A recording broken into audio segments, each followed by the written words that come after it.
घरच्यांकडून शेती तर मागून घेतली, पण शेतीची सुरुवात कशी करायची याबद्दल काहीच माहित नव्हतं.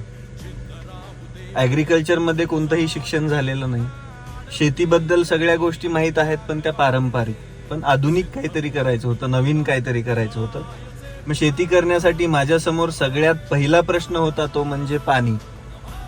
वडिलांकडून शेती घेतली आणि सामायिक विहिरीमध्ये माझ्याकडे 3रा हिस्साने पाणी येतं.